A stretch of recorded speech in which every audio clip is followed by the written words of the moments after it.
हिंदुस्तानी पाकिस्तानी बहन बहन, welcome to Pakistan. वक्त की बड़ी खबर आ रही है। पाकिस्तान को खुफिया जानकारी भेजने के आरोप में पुलिस ने हरियाणा से एक महिला यूट्यूबर को गिरफ्तार किया है। ज्योति रानी नाम की इस यूट्यूबर को हरियाणा के हिसार से अरेस्ट किया गया है। अरे देवा, ये गड़बड़ है बाबा। जिस देश में जन्म लिया, जिस देश में पला बढ़ा, उसी देश से गद्दारी कैसे कर लेते हैं लोग। दोस्तों, आप सभी लोगों को पता चल गया होगा कि ज्योति मल्होत्रा क्या की है और इनको एनआईए की टीम ने क्यों पकड़ा है। दोस्तों, बढ़ते हैं वीडियो की तरफ, देखते हैं कि ज्योति मल्होत्रा ने और कौन कौन से गुल खिलाए हैं। बढ़ते हैं दोस्तों वीडियो की तरफ। रहे हैं कि ज्योति को बांग्लादेश में अहम बैठक में शामिल होना था, क्योंकि ज्योति जब भी जहां जाती थी वो फर्स्ट क्लास में ट्रैवल करती थी। इसके अलावा आपको ये भी बता दें कि महंगे महंगे होटल्स में वो रहती थी। खर्च कौन उठाता था, ये तमाम ऐसे सवाल है। 100 सवालों की एक लंबी फहरिस्त जो है जांच एजेंसियों ने बनाई है। इन्हीं सवालों के जवाब तलाशने की कोशिश की जा रही है। अब ज्योति मल्होत्रा के साथ कौन कौन से लोग शामिल थे, उनकी धरपकड़ की जा रही है। उनके मोबाइल फोन, लैपटॉप जो हैं वो जांच एजेंसियों के हाथ लग चुके हैं। उन्हें जांच के लिए भी भेज दिया गया है, फॉरेंसिक जांच की जा रही है। लेकिन इस बीच वीजा एप्लीकेशन का फॉर्म की ज्योति बांग्लादेश भी जाना चाह रही थी। मोदी जी, उनको छोड़ना मत, उनके ऊपर देशद्रोह का मुकदमा नहीं लगाओ, उनके ऊपर एनएसए लगाओ और उनको जेल से बाहर मत आने देना। बड़ा मटकती थी वहां जाके, 22% हिंदू थे मैडम, 2% रह गए। क्या नाम बताया यूट्यूबर का?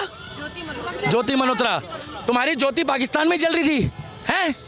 22% हिंदू थे भाई साहब, 2% रह गए। कितने?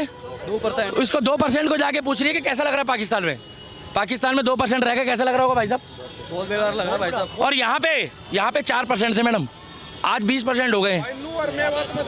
हमसे पूछो, हम गए थे। तो मैं कहना चाहता हूँ जितने भी यूट्यूबर है और ये जो ज्योति मल्होत्रा है, इसकी जांच हो। ये जो मैडम, मैं आपको सच्चाई बता रहा हूँ, वो खूबसूरत चेहरे के पीछे जो है ना राज वाली चुड़ैल निकली। देखिए राज वाली चुड़ैल, बिल्कुल। मैडम खूबसूरती में मत जाओ। गोरे गोरे मुखड़े पे ज्योति मल्होत्रा, तेरे ऊपर पाकिस्तानी चश्मा निकला रे, तेरे ऊपर पाकिस्तानी चश्मा निकला चुड़ैल। जो भारतीय महिलाएं हैं ये इतना ज़्यादा गलीबल क्यों होती हैं कि इतना इजीली जो है ये पाकिस्तानी जो आईएसआई के जो ऑफिसर्स होते हैं उनके प्यार में कैसे गिर जाती हैं। देखिए, एक तो इसके पीछे के एक रीज़न मैं बता देता हूँ। देखिए, सेक्सपियोनाज दुनिया में अलग अलग कंट्रीज़ करती हैं। रशिया जैसी कंट्रीज़ और अमेरिका जैसी कंट्रीज़ ने तो उसको मास्टर किया हुआ है, वो मास्टर हैं इसके। और चूँकि आईएसआई की जो ट्रेनिंग है वो तो सीआईए ने ही की है और उनका और सीआईए का जो कोलैबोरेशन है वो दशकों पुराना है। मतलब सीटो और सेंटो के टाइम से उनका कोलैबोरेशन चल रहा है। तो यानी 70-80 साल उन्होंने सीआईए के साथ काम किया है, तो उन्होंने भी काफ़ी हद तक इस चीज़ को मास्टर किया है। इसको सेक्सपियोनाज कहते हैं। और हनी ट्रैपिंग सिर्फ मर्दों की नहीं होती, औरतों की होती है। ज्योति मल्होत्रा के साथ भी देखिए वैसा ही सिमिलर केस था। और ज्योति मल्होत्रा के साथ शादी की बात की गई, उसके साथ शादी की भी इसने और उसकी बीवी ने शादी कराई, ठीक है। बिकॉज उसके और उसकी बीवी के लिए एक जॉब है, एक टास्क है। वो ऐसी कोई चीज़ नहीं है जो वो आप जिसको एक हस्बैंड वाइफ के पैरामीटर पे टेस्ट करेंगे, नहीं। और वो अपने मिशन को लेकर के, अच्छा उस रिलीजन में भी परमिशन है, वहाँ पे परमिशन है इस चीज़ की, एक से ज़्यादा शादियाँ कर सकते हैं। और उसको ज़्यादा अच्छा बताया गया है कि भाई जितनी ज़्यादा करो उतना ज़्यादा बेटर है। जब वो रिलीजियसली सैंक्शनड है, स्टेट के काम में आ रही है और वो हमारा जॉब प्रोफाइल का हिस्सा है, तो बीवी ने ओके कर दिया, शादी करी, हनीमून पे बाली और वो जो साउथ ईस्ट एशियन जो कंट्रीज हैं वहां पे वो लोग गए भी। ये महज इत्तेफाक था कि जनवरी के महीने में ज्योति मल्होत्रा कश्मीर के पहलगाम में होती है, फिर मार्च के महीने में वो पाकिस्तान जाती है और उसके बाद अप्रैल में पहलगाम लहूलुहान हो जाता है। सर्दियों में जब आमतौर पर पहलगाम में टूरिस्ट गायब होते हैं, क्या ज्योति मल्होत्रा इत्तेफाकन वहां मौजूद थी या पहलगाम की खूनी साजिश का वो भी हिस्सा थी? एक साधारण सी इन्फ्लुएंसर आखिर 2 साल में 3 बार पाकिस्तान का वीजा कैसे पा लेती? चलो मान लिया पहली बार पाकिस्तान देखने की शायद उत्सुकता हो, हालांकि पाकिस्तान देखने की उत्सुकता किसको होती है, लेकिन फिर भी मान लेते हैं कि चलो ठीक है देखने गई। लेकिन फिर दूसरी बार, तीसरी बार, यह केवल इत्तेफाक है? एक साधारण सी इन्फ्लुएंसर मरियम नवाज से कैसे मुलाकात कर लेती है? पाकिस्तान में अधिकारी दानिश उसका दोस्त कैसे बनता है? और अगर यह भी इत्तेफाक है तो क्या वजह रही होगी कि आईएसआई के शाकिर को उसने नाम बदलकर जट रंधावा के नाम से सेव किया था? आपने कभी सोचा है कि एक यूट्यूबर फ्लाई करती है पाकिस्तान, उसके 4 लाख सब्सक्राइबर हैं, मैं आपको इसकी साइंस समझा देता हूं पहले, तो आपको साइंस पता लग जाएगी इसकी। जब आपको इसकी साइंस पता लग जाएगी तब आप पूरा एनालाइज खुद ही कर पाएंगे।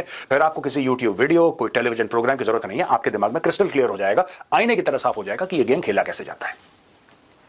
तो कुछ 4-4.5 लाख सब्सक्राइबर हैं ज्योति मल्होत्रा के।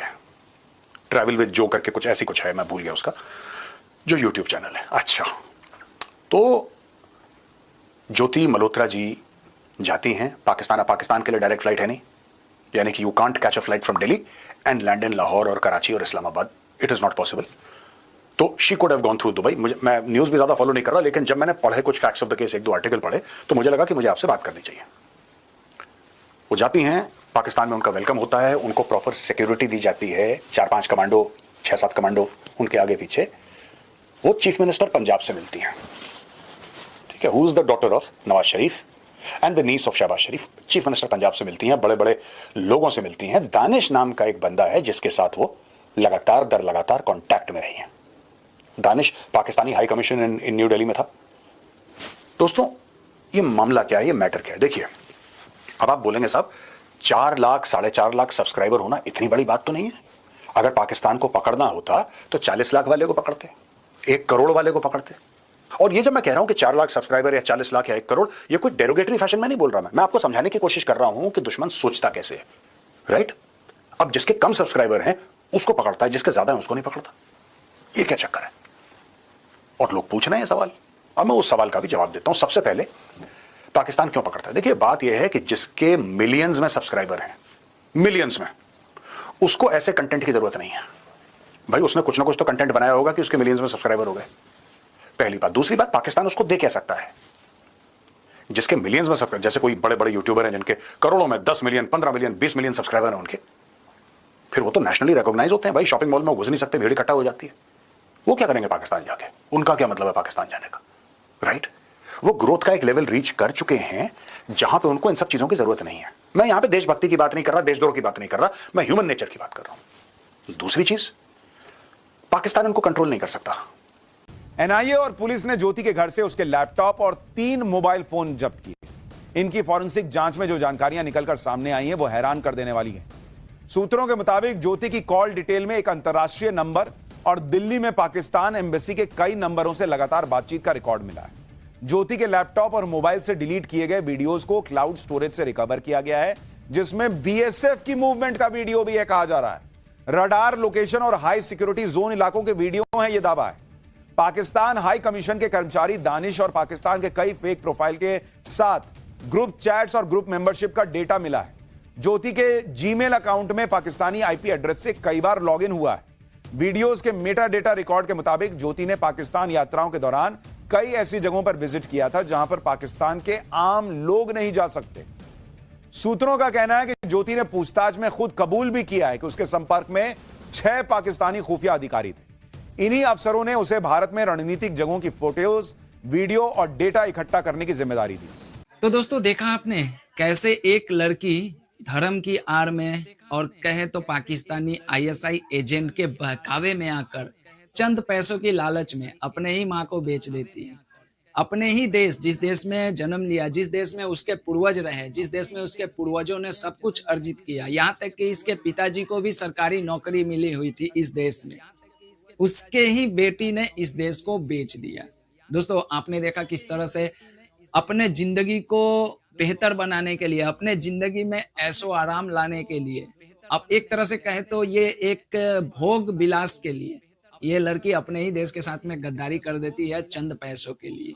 अब इसके साथ में जो हाल करेगी हमारी एनआईए की टीम, हमारी जांच एजेंसियां, अब इसको पता चलेगा कि देश के साथ में गद्दारी करने का क्या नतीजा मिलता है। मुझे नहीं समझ में आता था जब मैं इसका पहले वीडियो देखा करता था, मैं रेगुलर इसका वीडियो देखता था, तो उस वीडियो में मैं देखता था कि ये पाकिस्तान की काफ़ी ज़्यादा पॉजिटिव इमेज दिखा रही है। पाकिस्तान में हिंदुओं से जाकर उनका इंटरव्यू लेती है, हिंदुओं को अच्छा दिखाने की कोशिश करती है, ऐसा दिखाने की कोशिश करती है कि मानो पाकिस्तान में हिंदू बहुत ही सेफ है, बहुत ही आज़ादी से रहते हैं। इस तरह की वो वीडियो लाया करती थी। खैर, आप लोगों ने तो ज्योति मल्होत्रा के बारे में बहुत कुछ जान लिया है। दोस्तों, क्या कहिएगा ऐसे लोगों के बारे में? ऐसे लोगों के बारे में मैं तो एक ही बात करूँगा, आथू।